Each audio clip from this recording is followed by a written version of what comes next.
Welcome one and all to the DL debate. Thanks so much for tuning in now, live on Highland Radio, back via the podcast. Joe Dex producing as ever. I want to thank Ivan Borland for the Power Hour, plus of course Donald Kavanagh for the news there on this evening's show. Coming up shortly, we're going to speak to Irish news journalist, the great Neil Loughran, and of course we have J Legend himself, Peter Canavan, on the line as well. He'll be joining myself and Pauric in studio here. We're going to talk all things Ergo Kieran, St Eunan's, and a bit of look across the Ulster Club Championship. Then we're going to look at the intermediate and junior. Gary McDaid will be joining us to run an eye over the competitions from the weekend, and then Maureen Donald will be on the show to look back at the ladies Ulster Championship. Seven teams.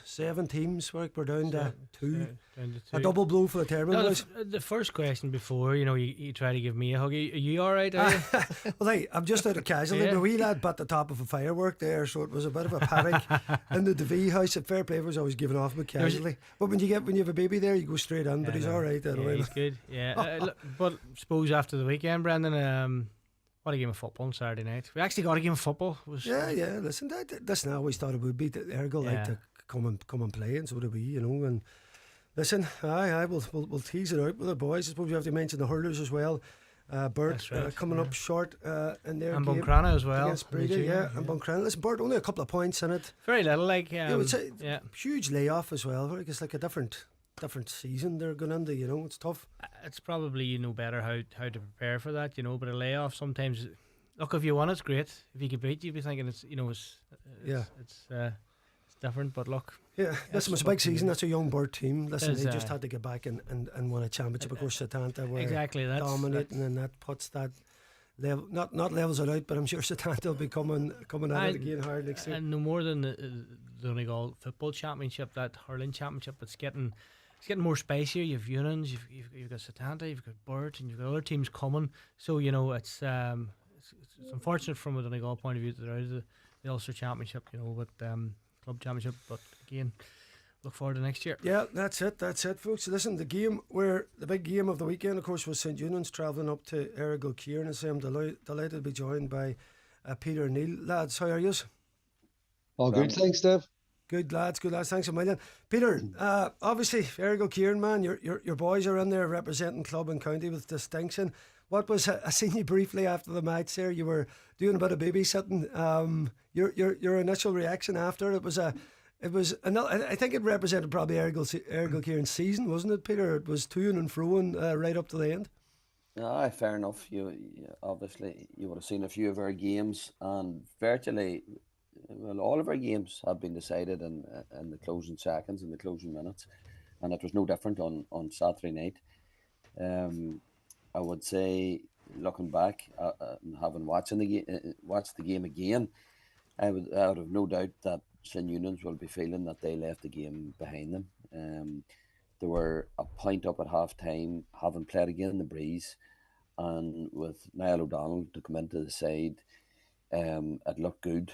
And there followed about a 15-minute spell where St Eunan's had plenty of chances. They went ahead. They could have went 2, 3, 4 points ahead. There was a number of wides came at that stage from St Eunan's point of view. And our boys were just hanging in. They were just hanging in the game. That's all they were doing. The threat up front was well and truly nullified between Dara and Rory. They only scored a point from play. And we were struggling, so it took a bit of grit and determination from our boys just to hang in there, and they won a few important turnovers near the end to close the game out. But you're right, it's been the story of their season so far, really. And then, what did you make of it? I suppose where myself and Peter were invested. I suppose you from a neutral perspective, what you made of the game, and a lot of people seem to enjoy the football that was played, even though it was a 12-10 game.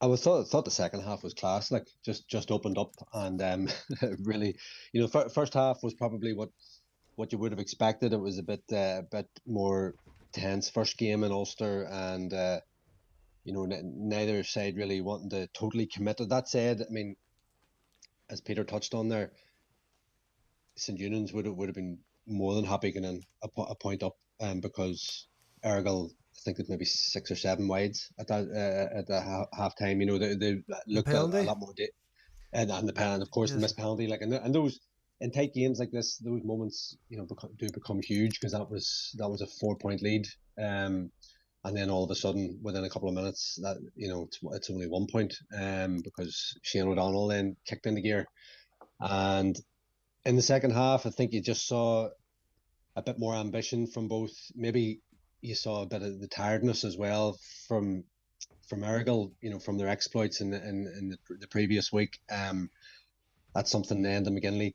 touched on after the game, and he said that was something that we're maybe going to have to look at ahead of this week and preparing for Cargan on Sunday, because they just like it from a neutral perspective, as Peter said, St. Eunan's maybe came away feeling that they'd left it behind, and if you were looking at either team as being in any kind of measure of control, you would have said it was St. Eunan's as it was heading down towards that kind of last quarter. Like whenever Shane O'Donnell scored his last point of the game, which was obviously the point of the night, sensational. And it's the kind of score you see those scores like, they're nearly worth 2 points, because it really gets everybody, it gets the crowd off their feet. It gives their own team such a lift, and but yet you have to say, like Errigal have done the whole way through Tyrone, the heads just didn't go down, just kept at it, got back within a couple of minutes.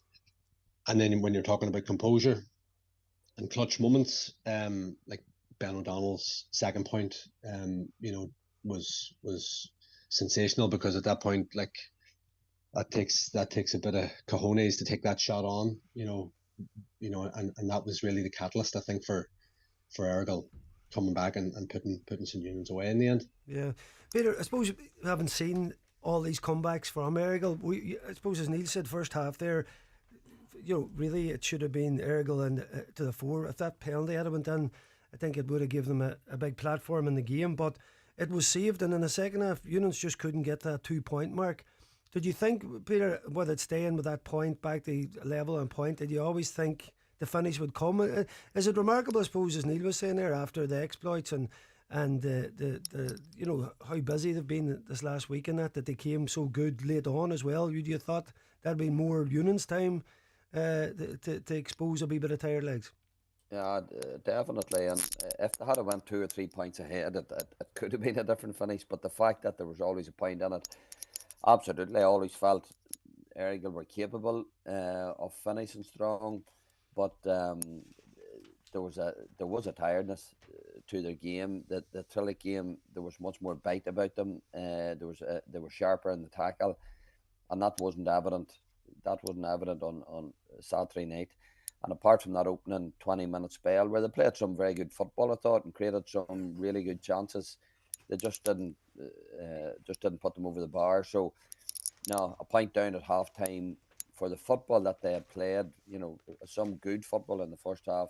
I thought a point down was a poor return, and at a good look at Niall O'Donnell at half time, he was out getting ready to come on. It looked as if he was doing a fitness test, Brendan. It didn't even look as if he was doing a warm-up. Would I be right in saying that it was up in the air whether or not he was going to play at all? No, he was all right. Peter, he was away, you see, and he had a bit of a knock before he went as well. Funny, Peter, I was chatting to you about going into your final as well, and when you assess the thing, these games just always seem to be so tight in the first half.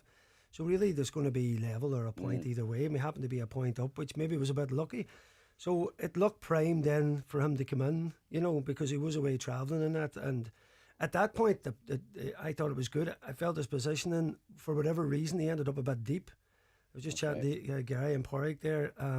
The point that he scored, I thought was where he needed to be in the pitch, and that's how dangerous he is. But for whatever reason, and you get that way, I guess maybe when you come into the game, you want to get on the ball, you end up coming deep for it then. And I think, if anything, from an Errigal's perspective, that's where you would have liked him.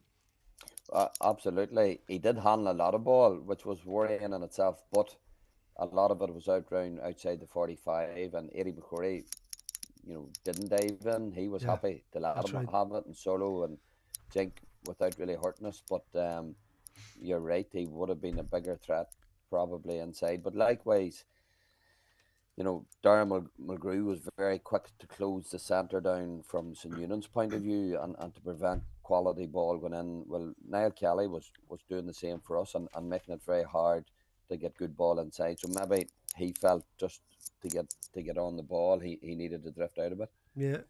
Yeah, and Neil, listen, your assessment now, you look across things, I suppose, in the scape of Ulster and the teams that are coming into it. And I'm always amazed at this line that you hear about a big team getting beaten, things is wide open. I often think like Newbridge and Derry, if they beat Glen, then why would you take them lightly? Now I know obviously experience is vital as well, but the teams that are in that now, and sometimes also way out west here, we wouldn't have a lot of info on some of the teams across the county, but or across the province. But of course, you're looking at how would you assess Errigal then going into this Carrigan game, and of course, you know, couple of big sides across the moor and Kilcoo and Scottstown with that experience going into Ulster.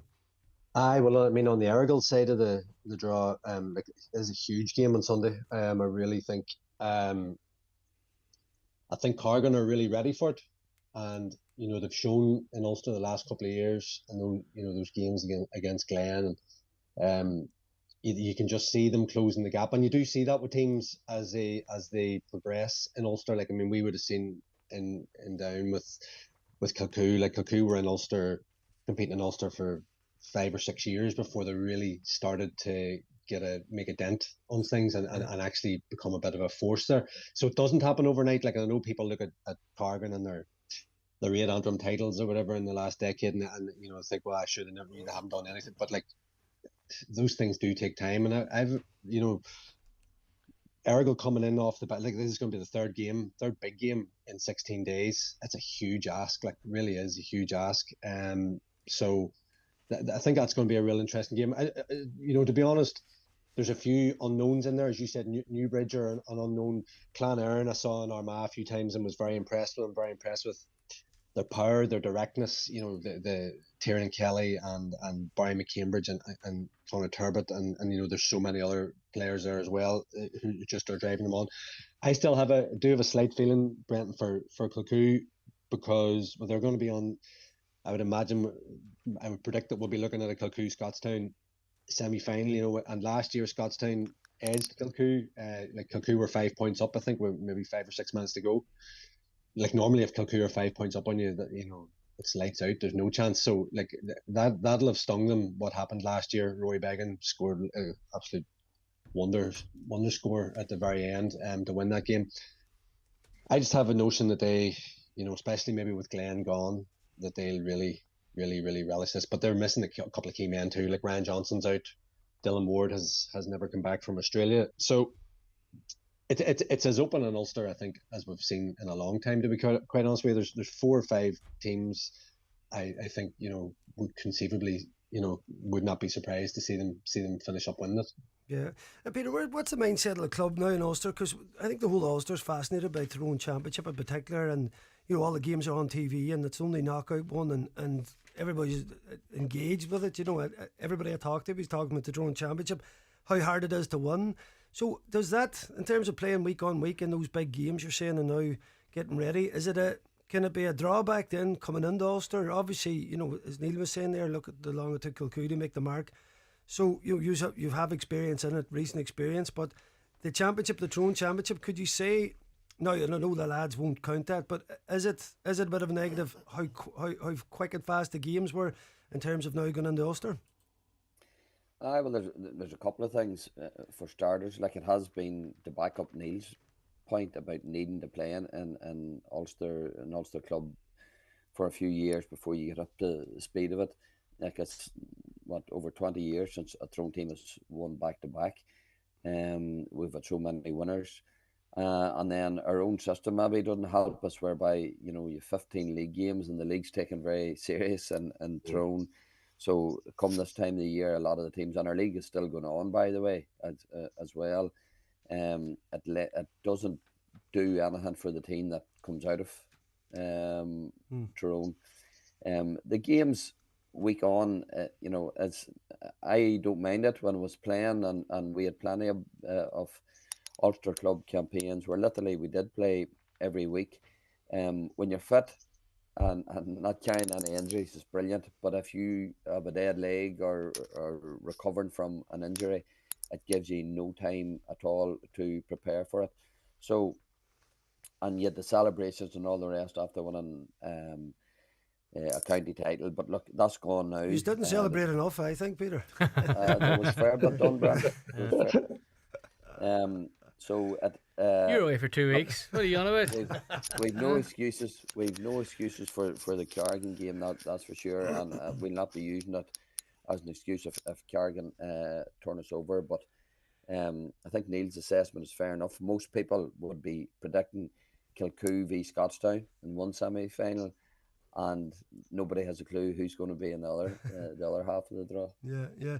And Neil, just on that balance, and seeing it from the inside lines now, you've so many things to juggle. I know a couple of Ergal boys were away on holidays and that there, and people, we've had that situation as well.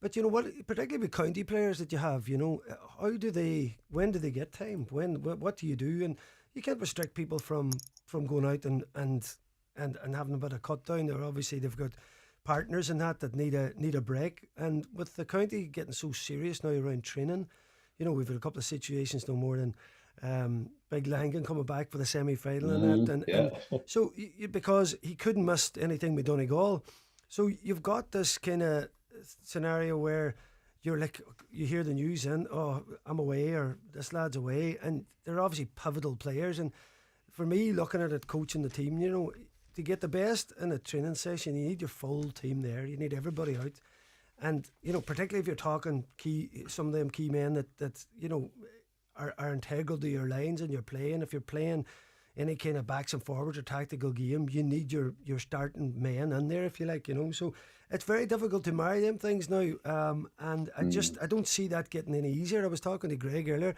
I would say at the minute, looking at St Eunan's preparations would be above what Donegal's would have been when I was playing.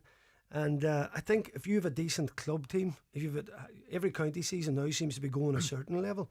If you have a decent club championship, it's a long year to fit everything in, I mean, it's a tale as old as time, isn't it? Really, it's obviously we're in the split season era now, and the point of that, I suppose, was to alleviate the load on players, and also to give the club the prominence that it was due for so long, and haven't been squeezed for so many years. But then the difficulty you have when you come this time of year is that the counties have been given a deadline, or told they're not allowed to train collectively until the 7th of December. But like we all know, I mean, there's some Ulster counties that have been training for 2 months and more. So like, who are they? So I'll say no more. Yeah, flat out. You don't have to retrain the way. I was just thinking, there's no more 36 wastes required anymore. No winter and you can't get fat. It's a shame. To be you 36. I used to love that when you went to the national. You've been in trouble now with the tight jersey. Said Peter, you never carried any weight, Peter. You always wanted well. Thanks, Brent. Aye, surely.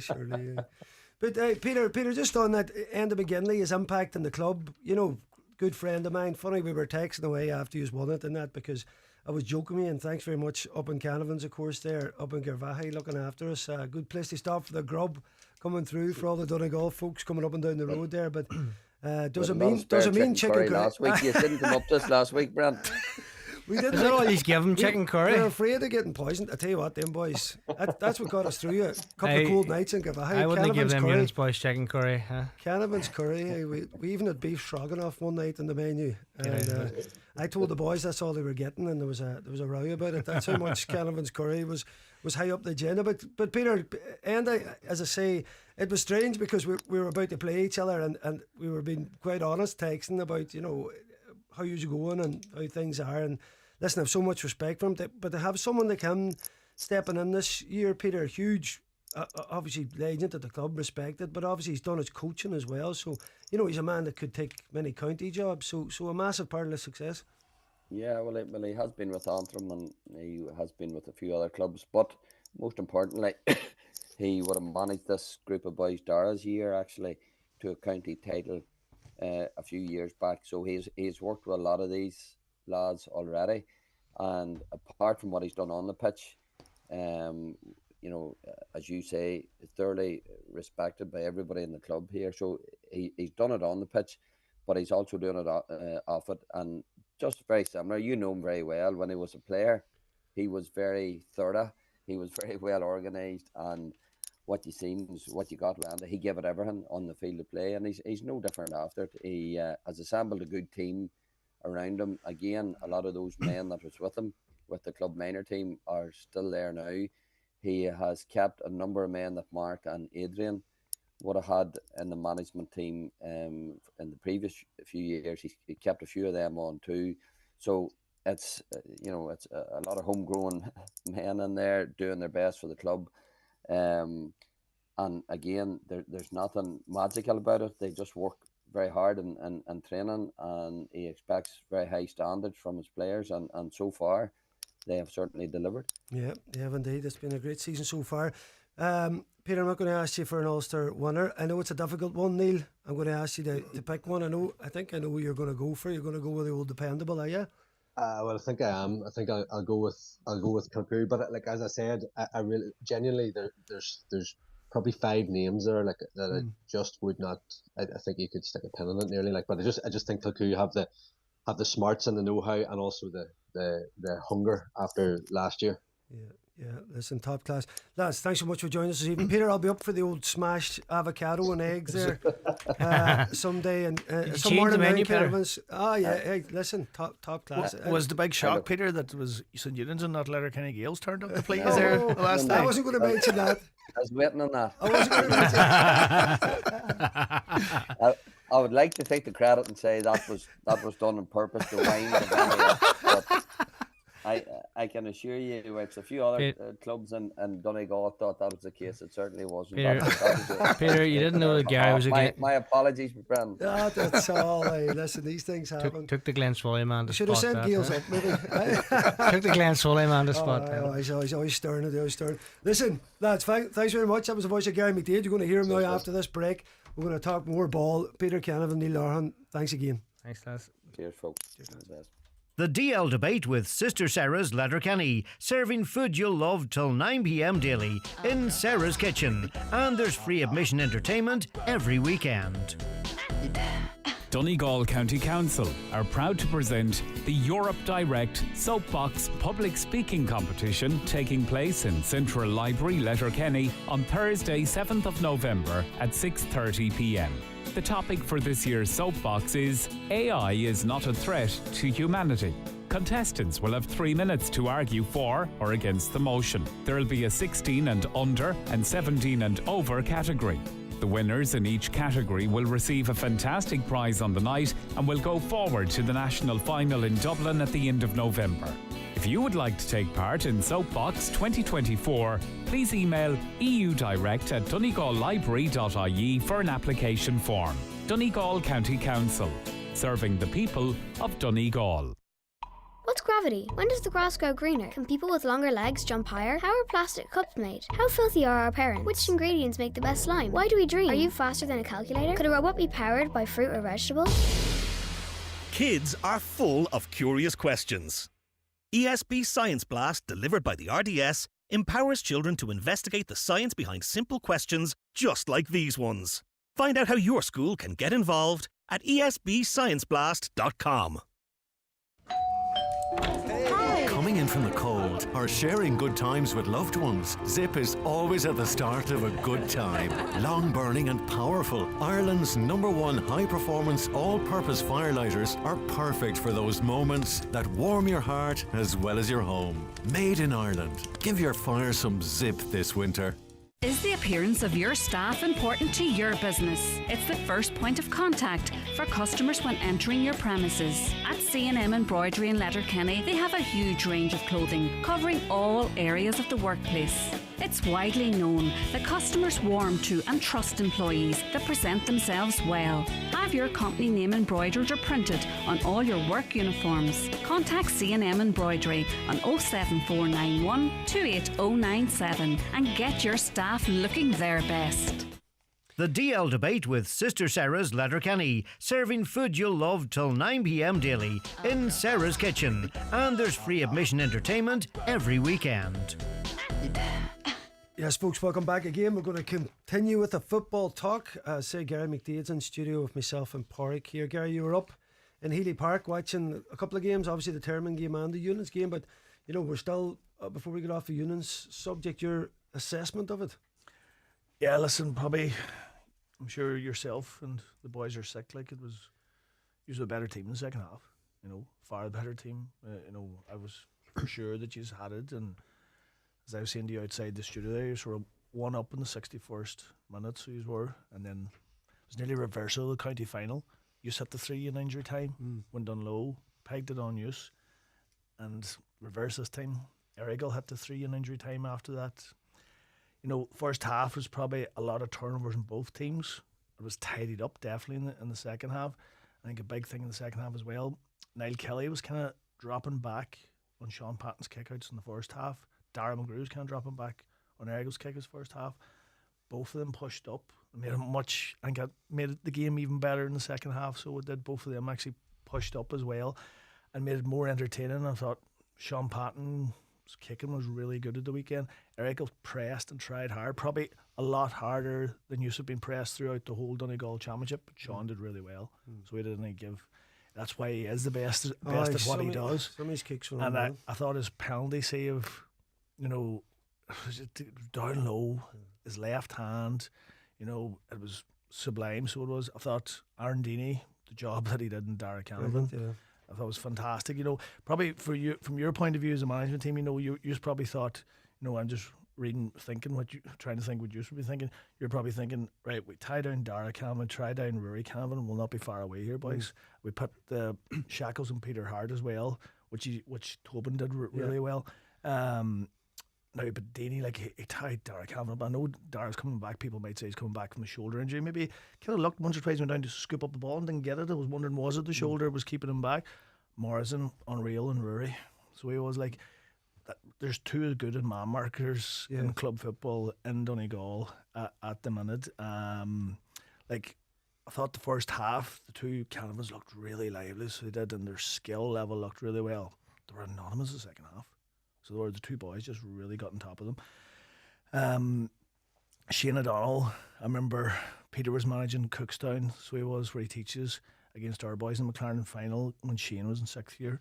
It was a draw in the athletic grounds on St Patrick's Day. Shane got man of the match. We played the replay under lights midweek in Celtic Park. Went to extra time. Cookstown beat us by a point. Peter was in charge of them. Colin McFadden was in charge of our boys. Shane got man of the match again. And I remember Peter saying afterwards, it's probably the best ever individual performance he's seen from a player back to back in 2 games running. And it reminded me, Shane's performance the weekend of those McLaren games, it's as good as I've seen him play. It was like a 10 out of 10 there. It was like it was so good. It was everywhere. Like, and he even kicked the point of his left, which he doesn't do very often. So he does. His left isn't bad now. He kicked one for Donegal this year as well. Remember, tight angle, left hand side. But but probably like what I kept looking at Errigal's, like they had Cormac Quinn picking him up, who's one of Tyrone's best man markers, you know, and he's obviously Errigal's best man markers. And I kept waiting for it. Right, he's going to change it, but they didn't have anyone else. I thought in the second half they struggled with your forwards. In a man-to-man battle, they really struggled because of the talent that you have in the forward line. I think they really struggled. I think you had them, like, you know, they were gone. I could see it. They looked leggy in the second half, so they did. If you look at players like that, you know, Shane, the athleticism of him, you look at him, you know, particularly, like, obviously you're always going to mention Murr, but you know, you talk about the modern game now. It's the sheer power. You know, when you stand with them guys, they are athletes, like to another level, and that's when they move around the pitch. They're so hard to take. You know, it's kind of, if you look at inside men, as you said there, you know, you can tie up inside men. There's only a certain amount of balls going to come in. It's a tough place to play. I was even saying to Owen McGeehan about it. You know, inside there for you get into a position to feed the full forward line with players dropping back and lines and all that.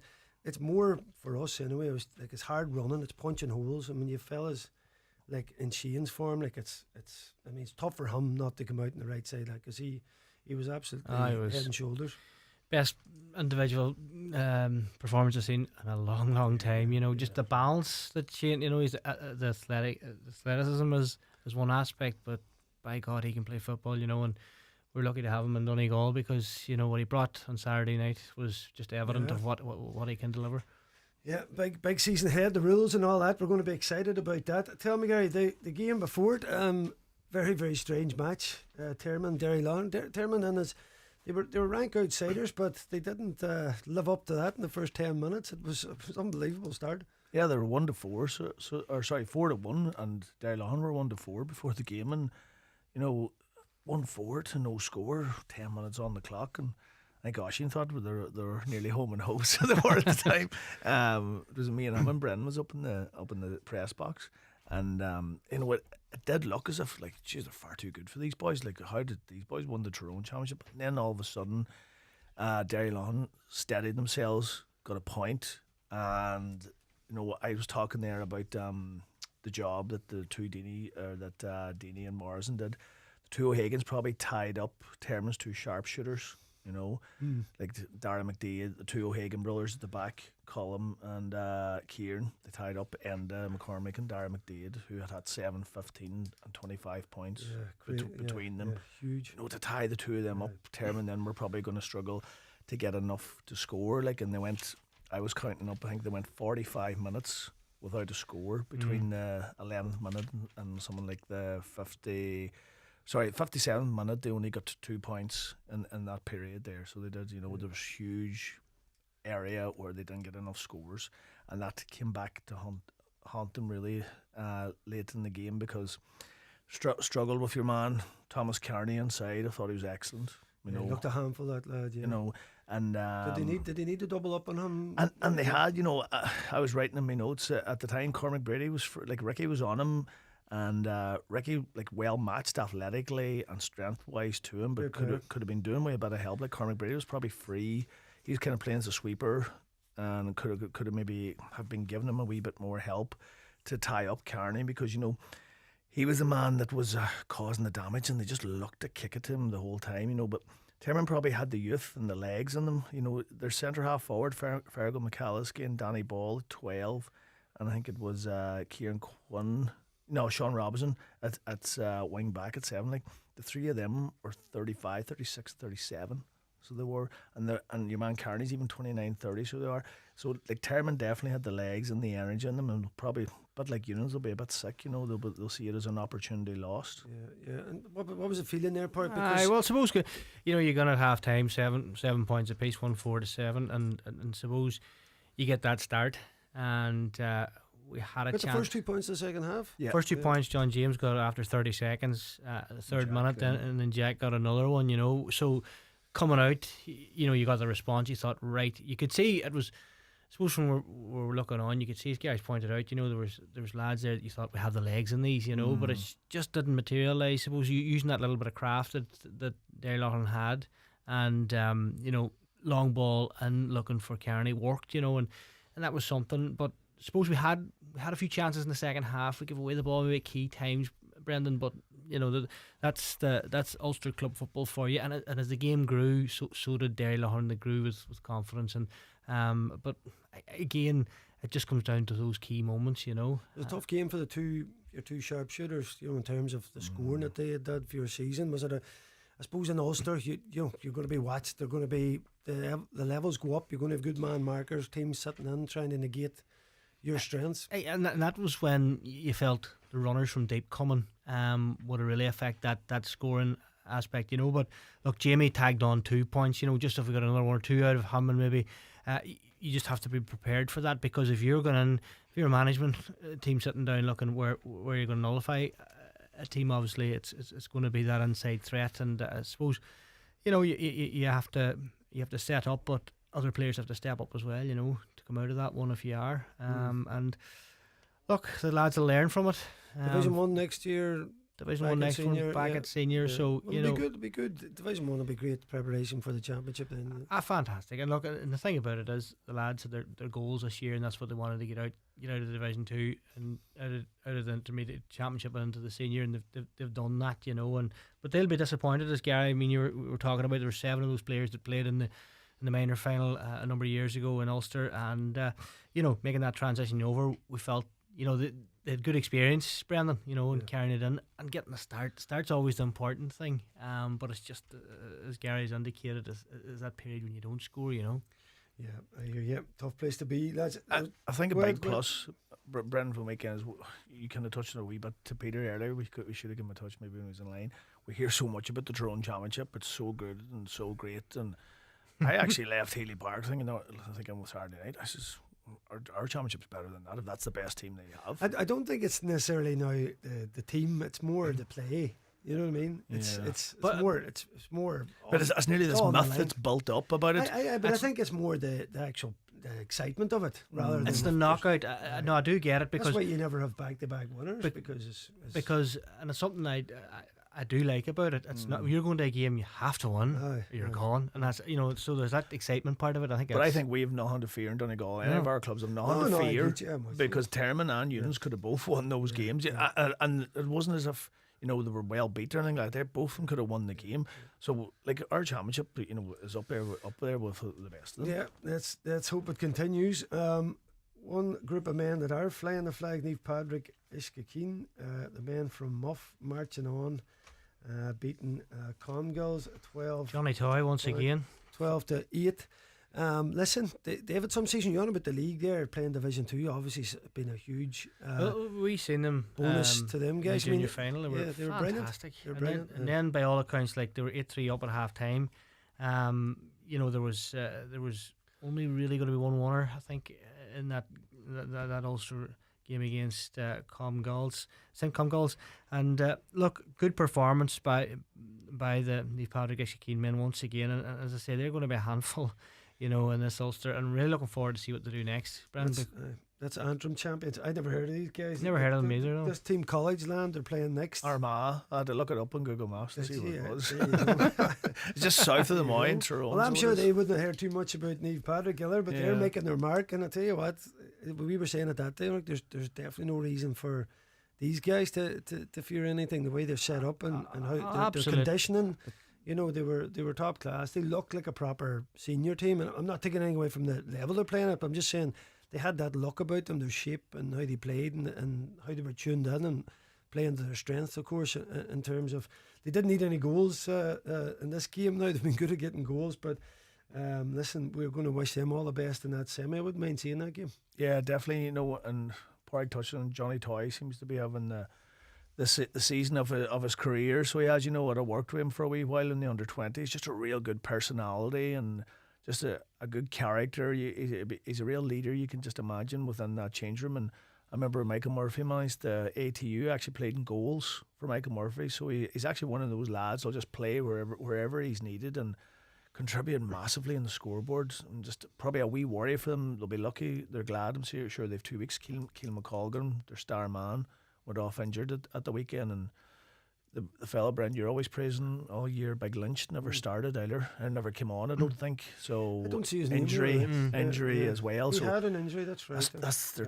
probably two of their key forwards, you know, and they would need them for the semi-final, you know. You'd be hoping they would be right, because Lynch was brilliant throughout the championship in Donegal, and you know, it's definitely going into a semi-final. You need your two best players in the pitch. Yeah, difficult one. All right, lads. Listen, we wish them boys all the best in their quest for an Ulster Junior Championship campaign.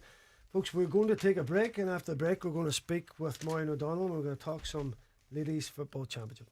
The DL Debate with Sister Sara's Letterkenny, serving food you'll love till 9 p.m. daily in Sara's Kitchen. And there's free admission entertainment every weekend. Every Tuesday morning on Highland Radio, we'll be joining Freya and Colin for Claire's the Car as we catch up with them for some Canchugus crack on the way to school. This Tuesday, they will be chatting about Cactina Snawa, August by Jashagov, where couple of Fakal is such freshen. So Biggie Ling, Margin Jamarch, and Shaw Air Highland Radio. Dogu Station, Highland Radio. Claire's the Car, Arna Winu, a commission man, leis an Talia Cadanish Telefisha. Amazing offers now on at Chadwick's. Check out these heavy-duty deals. Makita 18-piece mega kit, 6 power tools, batteries, fast charger and accessories worth €2,000, now an incredible €1,399. Or the DeWalt 18-volt impact driver with power stack battery and Stanley toolbox worth over €200, now an amazing €135. Visit your local branch or shop online at chadwicks.ie. Chadwick's. Let's get it done! For all your pharmacy needs, visit the new Brennan's Pharmacy in Letterkenny, now open at the Fort Retail Park right across from the new Dunn Stores and Costa Coffee. With 600 free parking spaces in a convenient location, we're ready to help with all types of prescriptions, medicines, pharmacist advice, vaccinations, plus an extensive range of skincare, vitamins, gifts and much more. Can't make it in? We offer local home delivery within 10 kilometres of Letterkenny, perfect when getting into town is tough. So for all your pharmacy and prescription needs, trusted advice and friendly service, come to the new Brennan's Pharmacy Letterkenny. Call us at 074 970 8060. We're here for you. Every visit to the Virgin Media Playhouse brings amazing offers. Like 500 meg superfast reliable broadband for just €35 a month for 12 months with no activation fee. And that's just for starters. Discover more at virginmedia.ie and switch today. Virgin Media. It's playtime. T's and C's apply. See virginmedia.ie. Subject to location and availability. New customers only. 12-month contract. 500 meg broadband. €70 thereafter. The DL Debate with Sister Sara's Letterkenny. Serving food you'll love till 9 p.m. daily in Sara's kitchen. And there's free admission entertainment every weekend. Yes, folks, welcome back to the DL Debate. We're just having a quick chat. All-Stars. Oisin Gallen and Paddy Morgan. We didn't forget you. Absolutely. I had this all written out, and of course the panic, my pre-show panic, left everything behind me. But brilliant individual awards. We had a few nominated as well. We did indeed. The two lads, as you indicated, picked up the award, and also there was Keelan McColgan. McGonigal, I should say, from Buncrana, Ryan McHugh, Kilkear, Brendan McCall from St Noel's, Sean Patton from St Eunan's, and Michael Langan as well from St Michael's. They were all nominated.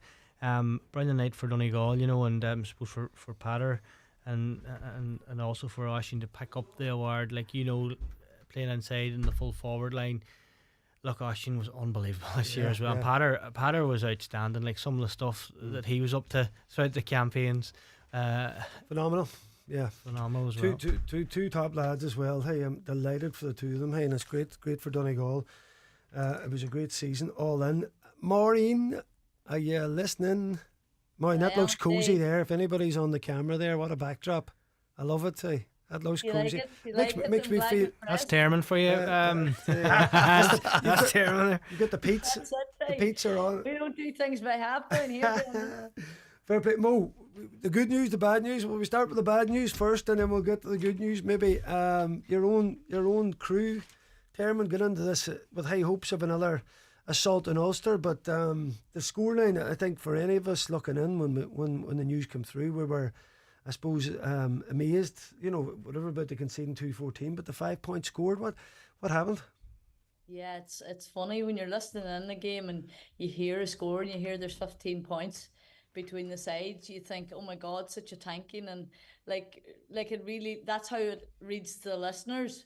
But when you're there, you get a totally different perspective of the day. And really the way I can sum it up, and which is frustrating and heartbreaking from the point of view that the girls have been training all year, is that, and this is not me sugarcoating it by any means, and like Loughran were very good yesterday, to be fair, you got to hand them and give them credit where credit's due, because they put in a very good performance out there.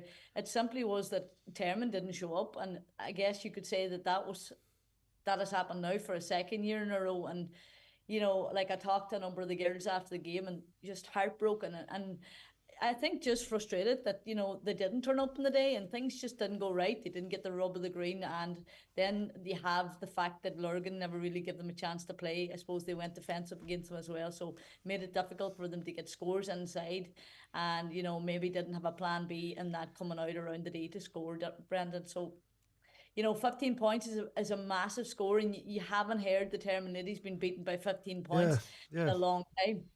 Yeah, it was definitely a shock. So it was just one of those days. I mean, you get them every now and then. I just think with this Tyrone team, obviously, you know how strong they are and just their pedigree in the Ulster, you're just hoping for another big year. And it just, I suppose, as you said, a wee bit of soul searching now for what happened on the day. Yeah, maybe soul searching now over the last 2 years. You know, you got to look back, I suppose, towards the semi final was the day before against Ariel Cairn. You know, same kind of form on the field, and like 1 year on, like you've got to ask a lot of questions. Is it because maybe the standard of football that we're playing in the county, or a team like Tyrone is playing in the county, isn't enough? Do you need to be looking outside the county to go for more tougher challenges throughout the year? Now, that is not me saying that the standard, you know, within the county, everybody's doing their best to get up to the standard maybe that Tyrone's at the minute, and it's a credit to a lot of the teams out there as well, Brendan, for that. But when you look at a team like Tyrone, they have 6 current county players, 6 former county players, 2 minors. You know, that's a team that should be seriously competing, and we haven't got to an Ulster final since 2019. So, you know, we lost out just by 2 points that day to Donaghmoyne as well. So it is frustrating, and I guess there is a lot of soul searching to be done now. Like, how do we get better? How do we get better in Ulster? You know, I mean, we're looking across the board at the men's teams too. Like, they're competing well in Ulster, and they're big names. And like, when you hear the Tyrone ladies in Ulster, Loughran ladies are in their first Ulster final now, so they're making history by getting into the Ulster final against Clonairon. But like, that's why you're shocked, because you've heard how good the Tyrone ladies are, and you know, they're able to secure Ulster titles and All Ireland titles and bring it back to the county. And as you say, a very, very good and experienced team, and a very talented team there as well. So why are we not getting to the finals, you know? Yeah. Well, listen, I can hear Coach O'Donnell coming in there, maybe. I have enough of my plate at the minute, Brent. You know, I don't want to go into this type of talk, because I could back myself into the corner. Never mind you. Yeah. Well, listen, that was obviously the bad news of the weekend from the ladies, but of course the good news is Downings are in the junior Barney's winning matches final. Yeah, Barney boys at a time. We'll have to get them on next week. Playing Warren Point, of course, they beat Owenruat at the weekend there. Huge victory for them, and you know, an Ulster final, it's some place to be. Fair play to all. Yeah, listen, look, I'm delighted for Downings. I'm delighted for Barney, and you know, he's co-managing there with Dominic McGruddy as well. So, and there's a huge amount of work going on down in Downings. And listen, from the point of view of everybody else in the county, get behind your team, you know, the team that's flying the flag for the county now at the minute, which is Downings. And like, I watched them on Saturday, and I was hugely impressed with them at home. They got off to a very slow start, and it took them a while to settle into the game. But again, their first outing out in Ulster, like, so, well, their second outing, but you know, they beat Butler's Bridge well by 3 points the week before, a very, very tight game as well. So they're getting a flavour of what Ulster's about. And again, Owenruat were a really polished and a really good side, and they really put it up to Downings in the first half. Downings were behind by 3 points. They brought it back, and then they went 4 apiece just before the break, and then Denise Doherty got a goal to put them 3 points up going on the break, which was brilliant for them, you know. And as Barney said, it really settled the nerves, because they were very nervous. You know, I guess you're playing your home pitch, and there's a lot of people out to support you, and the nerves were showing in the first half, but certainly in the second half they really brought it to Owenruat, and you know, they had a lot of chances that they missed, so they could have been a lot further up. But again, the experience of Shannon McGruddy came in at the end. She harried about the field, she worked hard, tirelessly throughout the field, and then she put over that point that put them one ahead at the end. You know, and I think there were 62, 63 minutes on the clock towards the end, so it was pushing on. And then at that stage, Aoibhinn O'Connell, who was their midfielder, really impressive game. She was their player of the match, without a doubt. That's not taking it away from anybody else in the field, because they were all impressive. For junior players, it's really positive within the county. They played really, really well. And Aoibhinn O'Connell, poor Aoibhinn O'Connell, picked up an injury towards the end of the game, and they were holding on by a point at that stage, so she was devastated to go off.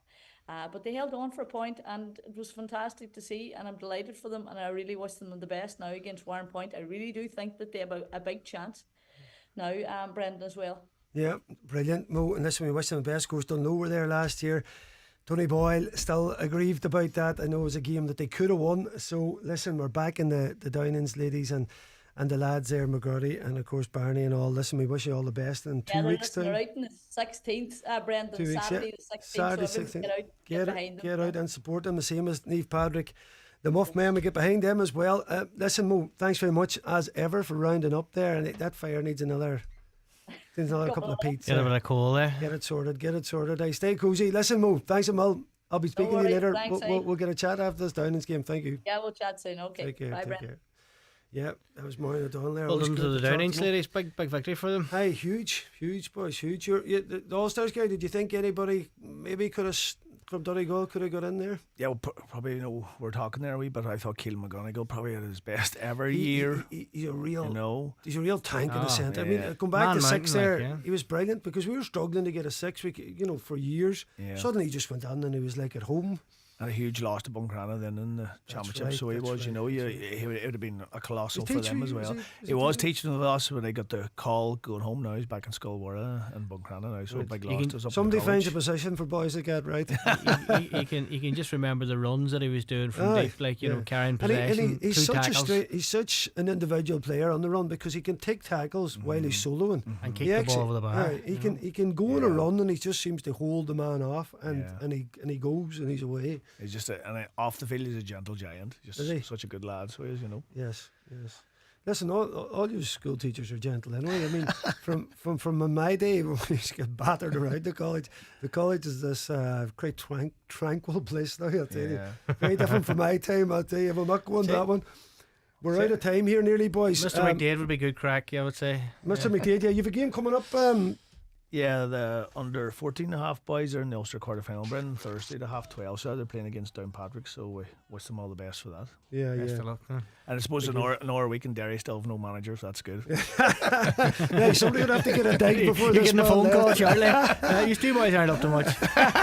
We'll get the shout. They only need 100 grand for us. Listen, stay tuned for the Monday night sessions. The two boys are lined up and ready to rock. Tyrone man outside here, he's smiling away like he's pretending he's working. Folks, I will speak to you next week. We'll continue the Ulster Club season. Joe Dex, thanks for producing. I'll speak to you all then.